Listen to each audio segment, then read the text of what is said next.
Le prochain groupe qu'on va écouter, qui est actuellement sur scène, prêt à vous envoyer du gros son, ce groupe il s'appelle Totorro et je l'avais justement découvert. Tu me disais que je diguais un peu en live et que j'essayais. Ben, je l'avais découvert quand, vers 2019-2020, je cherchais des sons à mettre qui n'étaient pas strikés par Twitch. Ok. Et j'écoutais pas mal Totorro déjà de leur ancien album et du coup, en fait, c'était pas striké. Je me suis dit, je vais le passer. Ok. Et c'est comme ça que j'ai continué à les suivre. Ils ont sorti leur dernier album en novembre dernier ou octobre, fin d'année dernière. C'est trop de la bombe, c'est du mat rock et je vous propose d'écouter ça dès maintenant. Du bruit, messieurs, dames, pour Totorro.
C'était Totorro, messieurs, dames.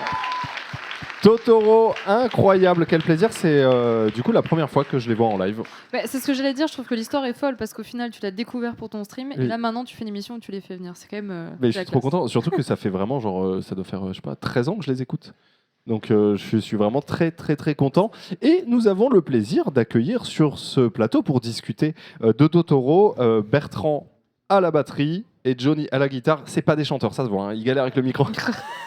C'est pour ça qu'on n'a pas de chant. Non mais prenez juste, mettez-le juste. Ah c'est bon, ils sont allumés. Ouais. Pas de lumière, ça marche. Qu'il y avait voilà pourquoi il n'y a pas de chant dans Totorro.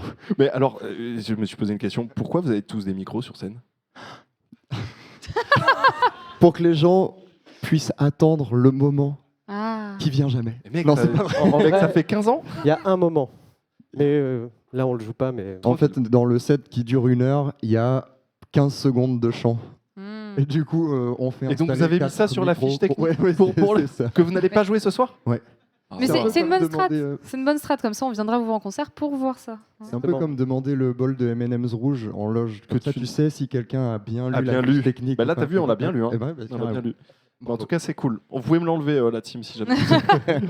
Je rigole, bien évidemment. Incroyable. Bah, du coup, comme je disais, moi, ça fait effectivement très longtemps que je vous écoute. Bah, depuis votre premier album, si je dis pas de bêtises, ça doit être 2012, comme ça. 2014, je crois. Mais Ah, c'est 2014? ça nous rajeunit pas. Hein. Ah non, c'est 2014 le premier et 2016 le deuxième. Oui, c'est ça, exact.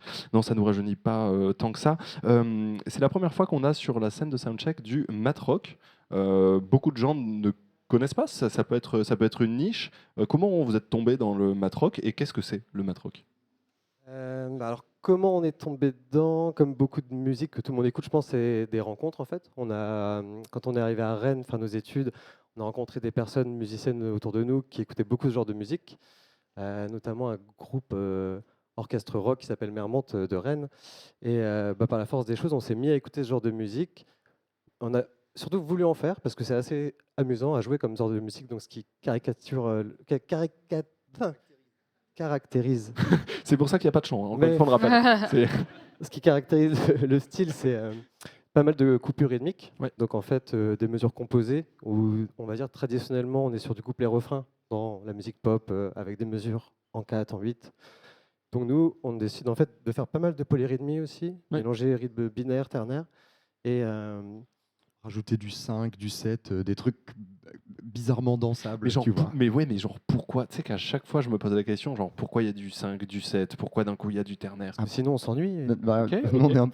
on n'est pas trop capable de répéter des riffs plus de 4 fois, quoi. Du coup, on s'ennuie vite. Je sais pas, on a peut-être du trouble de l'attention, quoi. Mais Mais, c'est aussi, C'est possible. c'est Hein. aussi ce qui pallie le manque de chant, le fait qu'il n'y en ait pas en tout cas. Ouais. C'est, on essaie de créer des accidents musicaux à chaque fois comme ça. Mais je trouve que ce qui est intéressant dans ce que vous produisez, et notamment ce style, c'est que chaque musique est une expérience à part entière. C'est-à-dire, il y a un début, ça raconte quelque chose, le milieu est pas pareil, et ça finit à la fin, on n'est pas sur le même rythmique qu'au début. Donc, même avec une seule musique, ça raconte déjà pas mal de choses, en fait. Et Donc c'est ça, vrai c'est intéressant. quand on le compose, on pense vraiment à cette espèce de trame narrative, en fait, de où est-ce qu'il t'emmène le morceau. Et des fois, du coup, on se perd complètement parce que tu peux faire un truc de 8 minutes complètement imbuvable avec 50 riffs dedans. Et en fait, l'histoire est juste trop longue et le propos est pas digeste. Mais faut faire attention quand on Vous fait, en avez certains des sons de 7 minutes. Ouais, mais on les arrête. ils sont peut-être qu'ils sont imbuvables, je sais pas. Ah non, bah non, même vous avez un de vos sons les plus écoutés, je crois, qui dure 7 minutes 30.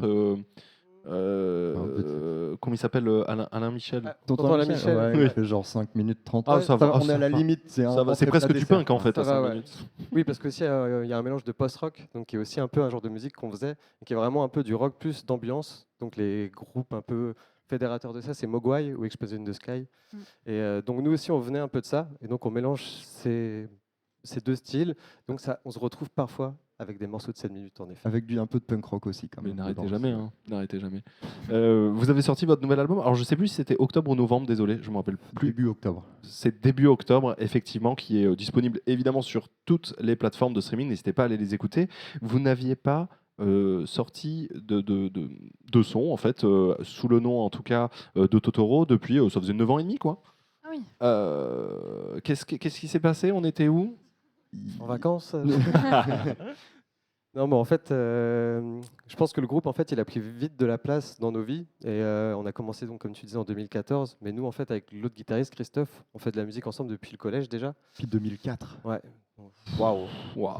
Et on a aussi tous vécu en colocation. Donc le premier album, on l'a enregistré dans cette maison de campagne dans laquelle on a vécu 2 C'est ans. ça la pochette, c'est pour ça que c'est la Sans- maison. Non, Ouais. j'adore. Sans Ok. chauffage. C'est notre tatouage qu'on a fait tous les C'est quatre ça, en le rentrant dans la contrat de baraque. confiance. Mais j'aime trop. Et du coup, en fait, forcément, les tournées, tu rentres à la maison, tu es avec tes copains, on a passé beaucoup de temps ensemble. Et je crois que l'année, on a voulu faire cette pause, on était à 120 concerts dans l'année. Et au bout d'un moment, on était en train de dire on s'aime très fort, mais on a peut-être besoin de faire d'autres trucs D'exister par un Avec peu, les ouais. pour pouvoir continuer à se re-aimer après. Quoi. Avec les voyages, ça fait quand même genre 200 jours par an. Ouais. Non, mais c'est un truc de fou. Avec, Ah non, mais tu- c'est t'as- 120 dates, c'est un truc de fou. Bon, au moins, il y a T'as ta vie à l'intermittence. côté. Au moins, t'as ton intermittence qui est C'est validée à Et c'est 100%. partout en France ou c'était aussi en Europe? Vous avez bougé un peu? Ouais, en fait, on a. Encore une fois, musique instrumentale, ça a aussi cet avantage-là, c'est que Mm. ça peut s'exporter assez facilement, enfin ça dépend. Et notamment, on a fait le Mexique, parce que le deuxième album s'appelle Come to Mexico. Et c'était un peu une blague qu'on a eue sur Internet, où tout le monde, dès qu'on annonçait une date, nous disait Come to Mexico, Come to Mexico. On a appelé l'album là-bas, et le but c'était d'aller tourner là-bas, donc Et on a alors pu le faire. Et on a C'était bien. fini par y aller. Franchement, c'était très cool. Et ils ont hurlé du coup parce qu'il y a le son Oui, c'est ça. comme Et bah, on l'a joué, ouais. Ah, c'est les 15 secondes où vous chantez? Non, Et- c'est même pas ça. C'est le le- festival Bini sur Home Alone. Mais en fait, comme c'est une petite niche, mais en fait, quand tu es dans une toute petite niche, ce qui est trop bien, c'est que on a joué pas mal en Asie, en Amérique du Sud, tout ça. On peut toucher. En fait, on plafonne vite. Genre à Paris, on fait 300, 500. Mhm. Mais par contre, on les fait aussi à Tokyo et à C'est ça. Mexico, en fait. Et du coup, sur un album, on n'est pas trop cantonné à la France. On a une durée d'exploitation de l'album, pour Ouais. parler très. Le giga business. C'est lui le côté business du coup. Mais d'ailleurs, en parlant de ça, en plus, vous avez parlé de Tokyo. Vous êtes dans un label qui s'appelle Recreation Center. Pour les gens qui ne connaissent pas, c'est le label de Yel. Elle a fondé ce label. Et en fait, dans ce label, il y a 2 projets, Yel et Totorro. Et c'est quoi, d'où ça vient? Ouais. Qu'est-ce que c'est que ça? C'est un peu un grand écart de Jean-Claude Van Damme J'adore. entre 2 poids lourds quand même. Mais pour la petite histoire, nous, on est des Côtes d'Armor du 22 et il y a un festival là-bas qui s'appelle Art Rock, qui est un assez gros festival. Et donc eux, ils sont de Saint-Brieuc et moi, j'ai grandi à Saint-Brieuc aussi. Et en fait, avant que Home Alone soit mis sur le net, on venait juste de l'enregistrer, mais on savait même pas comment on allait trop payer le studio et tout ça. On a joué sur le off de Hard Rock dans un petit bar devant 50 personnes. Et il y avait donc Julie et Jeff, son compagnon, et donc celui qui fait les prods. En fait, voilà, c'est les 2 là, c'est Yel. Ils nous regardent chez eux, on les salue. Oh, on les embrasse Et, de ouf. et en fait, je me souviens que ma copine de l'époque m'avait dit « Regarde, il y a Yel dans le public, ils vont vous signer. » Et j'étais Ah. là. Non, Ça ça se marche passe pas comme ça ça. marche pas comme ça. C'est pas un label, c'est pas un artiste. C'est un artiste, c'est pas un label. Ils ont pas ce pouvoir-là. Ils doivent être sur une major. Tu dis n'importe quoi. Elle avait tellement pré-shot en fait. Et j'ai pris un énorme I told you so Ah ouais, dans la De tronche. ouf.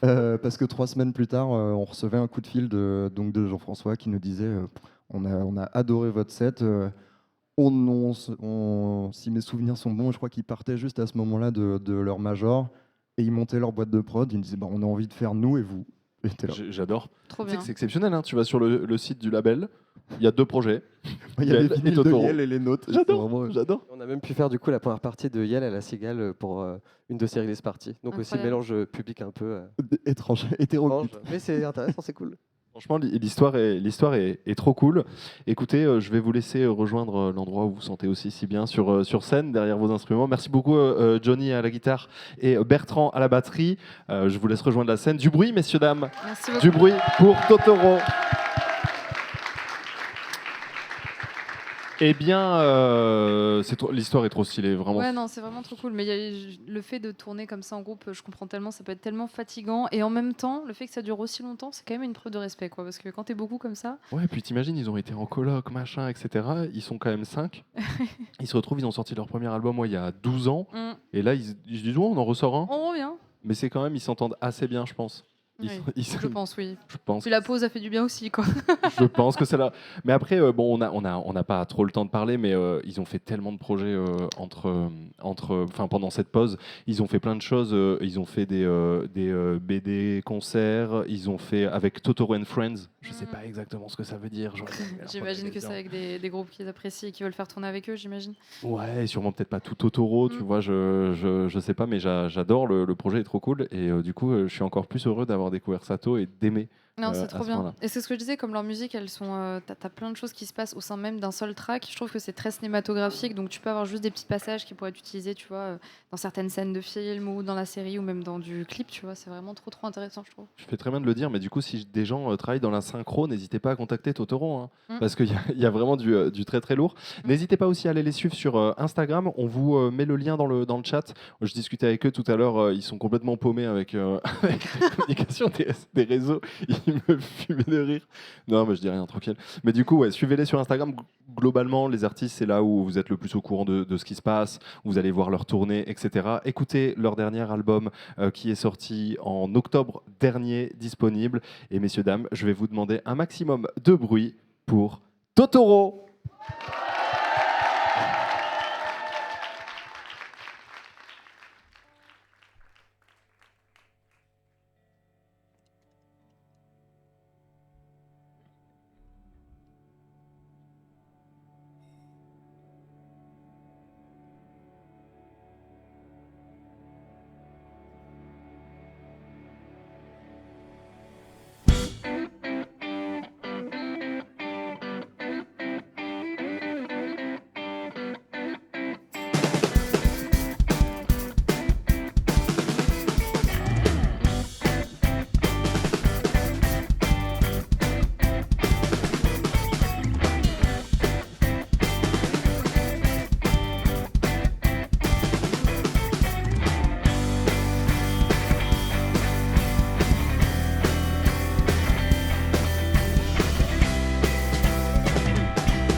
Vous allez bien? Cool.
Merci tout le monde. Merci à tout le monde, toute l'équipe de SOUNDCHECK, de Totorro. Bye.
Merci beaucoup.